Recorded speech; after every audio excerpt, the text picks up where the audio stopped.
Jadi pengambilan data, survei manifestasi dulu.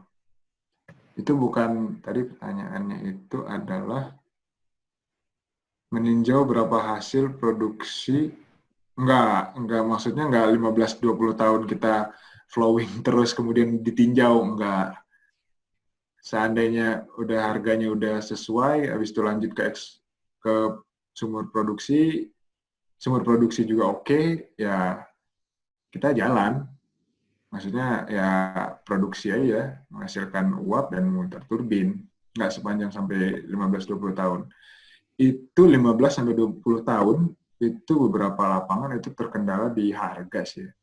Dari dulu memang tidak selesai dengan pengaturan harga ini. Dan memang itulah kendalanya, makanya investor maju mundur dengan investasi di bidang geothermal ini. Jadi ya dari survei pendahuluan sampai ini paling cepat itu bisa 8 tahun lah, itu tergolong cepat di 8 tahun itu. Tapi bukan berarti itu memonitor sumurnya ya. Kalau well testing ya ketika sumurnya diproduksi itu ya bisa sampai sebulan bahkan 8 bulan untuk melihat dari performa dari satu sumur tersebut. Itu nggak sampai setahun. Sayang kita buang-buang fluidanya kan. Silahkan, apa ini? Oke, baik Pak. Kita lanjut ke pertanyaan berikutnya ya Pak. Dari Pak Friska, izin bertanya Pak, apakah karakterisasi dari silika seperti uji XRD atau XRF atau DTA dapat dijadikan survei pendahuluan panas bumi?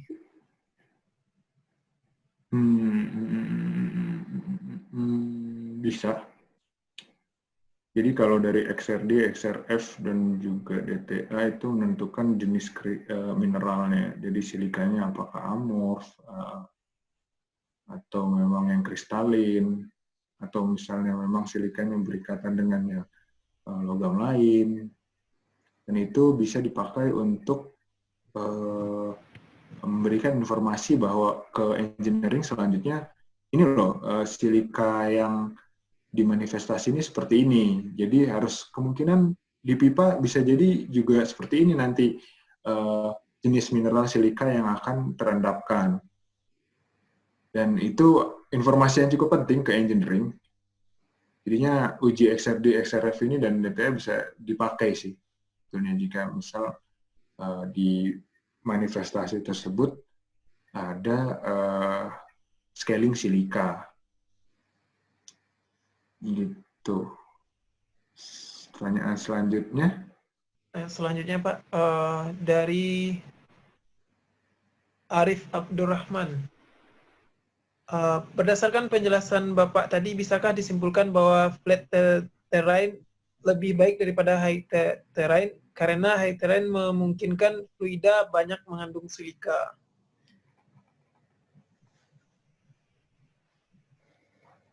Kalau dari akses dan juga kemudahan untuk eksplorasi, pengeboran, memang lebih menarik flat terrain sih ya.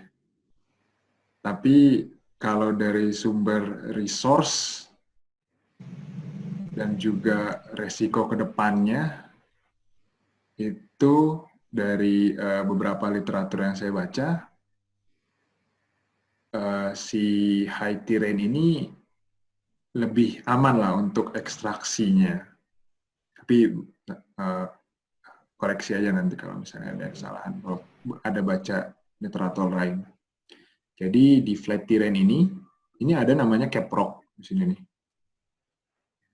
Di sini juga ada caprock. Sorry. Ini juga ada namanya caprock. Jadi caprock itu adalah batuan penudung. Kenapa ada caprock? Ini karena ada alterasi di sini.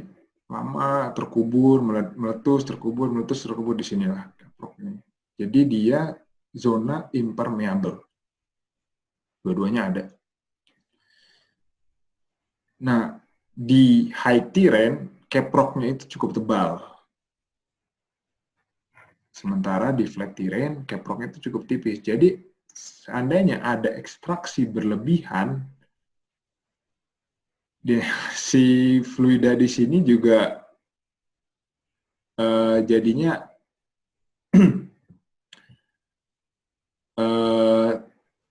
turun, gitu. Permukaannya bisa jadi turun. Karena caprocknya di sini lebih tipis dibandingkan dengan yang high terrain. Jadi ada di New Zealand itu karena ekstraksi berlebihan, dia namanya subsidence. Jadi gerak di permukaan tanah itu ke bawah atau ke samping. Gitu. Sementara di high terrain yang udah seperti Kamojang, itu kan produksinya udah sampai 30 tahun lebih ya. Salak juga terbesar sampai 380 mega, ya. Itu berubah juga fasanya di reservoir karena ekstraksinya cukup besar, tapi subsidence atau pergerakan tanahnya lebih kecil dibandingkan dengan flat terrain. Jadi dua-duanya memiliki resiko dan memang itu harus dimitigasi oleh tim geoscience dari awal. Itu. Memang kalau misalnya lebih mudah aksesnya ke flat terrain. Itu. Tapi kalau dari resource dan silika, dua-duanya sebetulnya silikanya tinggi. New Zealand juga tinggi silikanya karena batuannya namanya rheolite ya. Silikanya tinggi juga. Jadi karena memang di geothermal ini nature-nya silikanya tinggi. Kalau yang vulkanik ya. Ini kalau yang non-vulkanik nanti beda lagi tipe scaling-nya. Gitu. Jadi nggak bisa dibilang flat terrain scaling-nya lebih rendah, nggak juga. Cuman ya lebih memudahkan dalam hal mobilisasi, eksplorasi. Karena dari kumpul sini, di bawahnya kemungkinan reservoirnya loh. Ini udah ada chloride boiling manifestation. Kalau di sini sulfur. Di sini nanti ketemu condensation. Nanti ini kan baru 2 dimensi ya di sini. Ini kalau 3 dimensi lebih rumit lagi. Bisa jadi pengeborannya nggak menghasilkan suatu fluida yang diharapkan. Gitu. Cukup jelas nggak?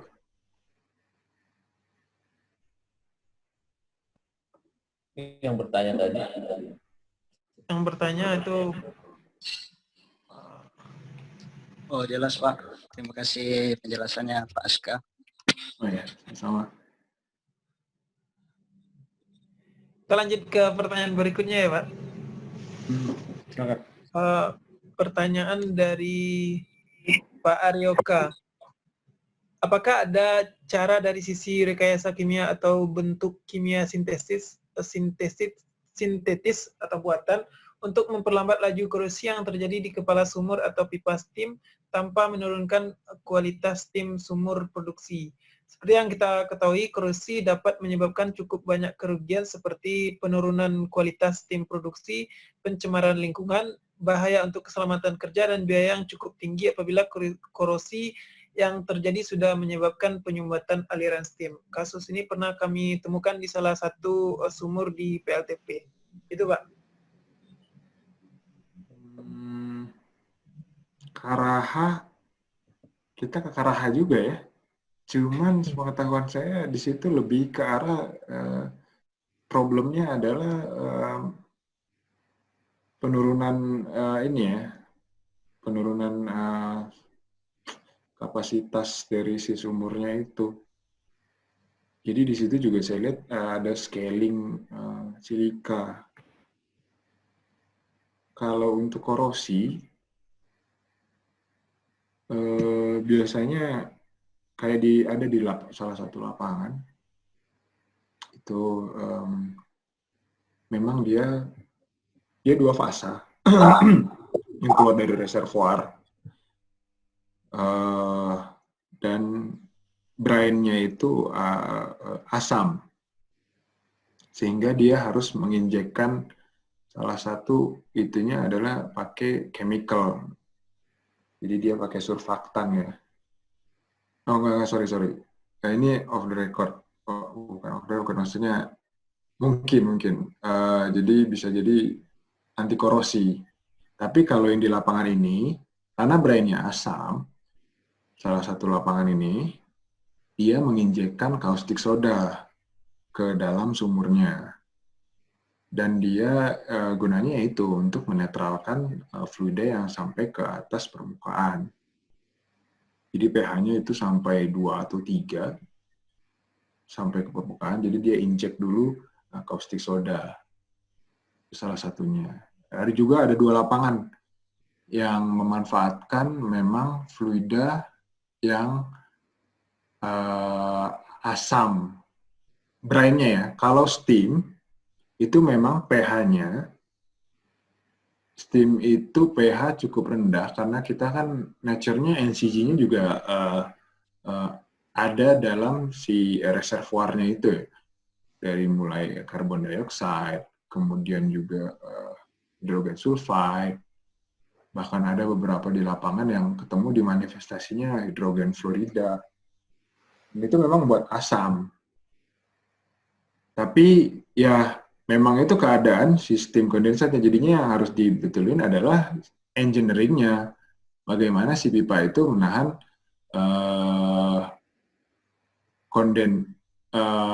steam yang memang nature-nya seperti itu. Memang pH-nya bisa sampai 4, 5 si steam-nya.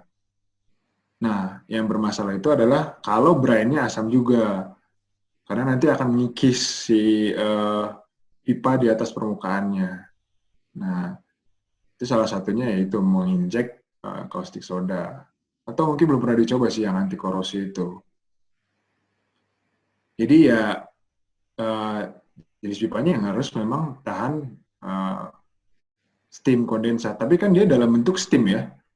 Hanya nanti beberapa selama perjalanan ada sedikit yang terubah menjadi kondensasi. Itu memang cukup asam pada tekanan yang tinggi. Jadi pipanya Pak Emil ya, gimana? Betul. Didesain yang memang tahan itu. Jadi kalau desain sebuah pembangkit listrik panas bumi, kita harus menghitung namanya laju korosi ya. Jadi dari Pak Aska nanti memberikan karakteristik fluidanya, chemicalnya apa saja. Nah, nanti dengan dasar itu kita menghitung laju korosinya untuk jangka waktu desain sebuah plan ya, misalnya 30 tahun. Nah, untuk 30 tahun itu kita harus mengconsider laju korosinya. Misalnya laju korosinya per tahun berapa ya. Misal ya, yang sering saya temukan laju korosi itu misal 5 mili ya, 5 mm untuk 30 tahun. Jadi kalau misalnya pipanya sangat korosif, artinya pipanya akan semakin tebal ya.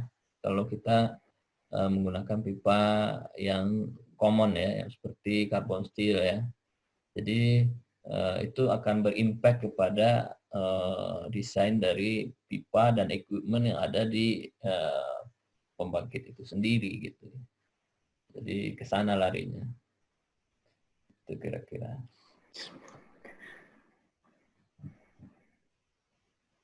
Baik, terima kasih Pak Emil untuk tambahannya. Kita lanjut ke pertanyaan berikutnya ya, Pak. Ini dari Pak Muhammad Gufran. Secara umum ke copycat, Pak. Copycat. Wah. Itu aja. Kalau karakteristik di sumur apakah sama katanya, Pak? Tidak kirim privately. Karakteristik sumur kimianya ya, kalau dari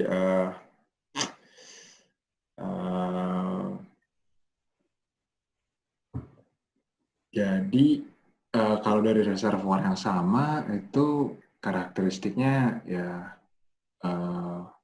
serupa, mirip-mirip lah. pH-nya juga mirip-mirip. Tetapi ya karena kan masih dalam satu reservoir ya. Ini kayak di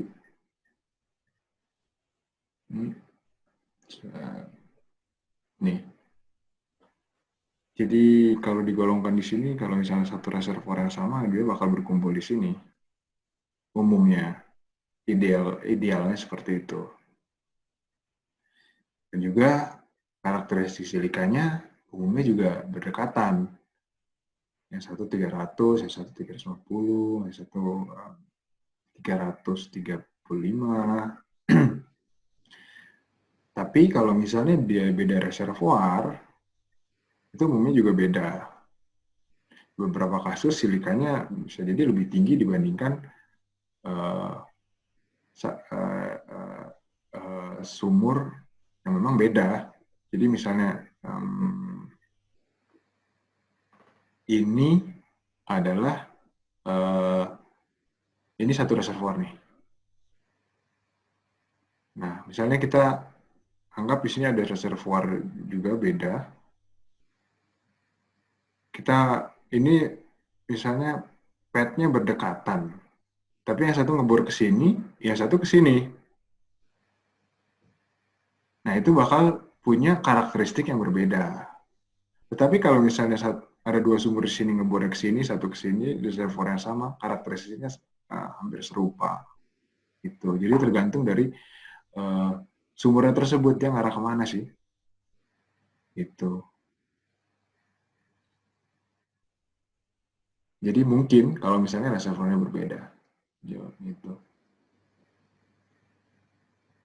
Kalau untuk maintenance dan operationnya sama atau berbeda, Pak, katanya?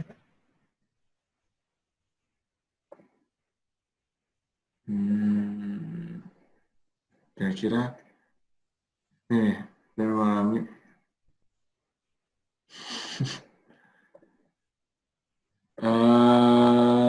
maintenance-nya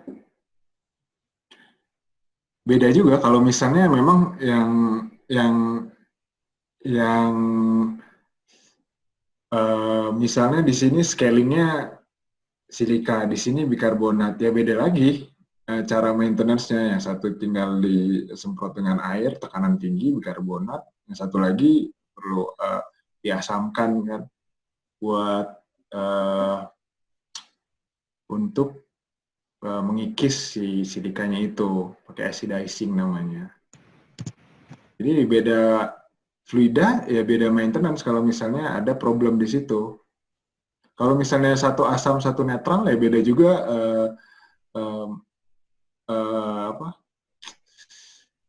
beda juga dia menghandle-nya. Jadi ya makanya dari well testing itulah ditentukan sewaktu visibility study ketika sumur di flowing berapa lama kita ambil di situ data sebanyak-banyaknya. Kemudian kita lihat pressure-nya seperti apa, fluidanya seperti apa, dari kimia, dari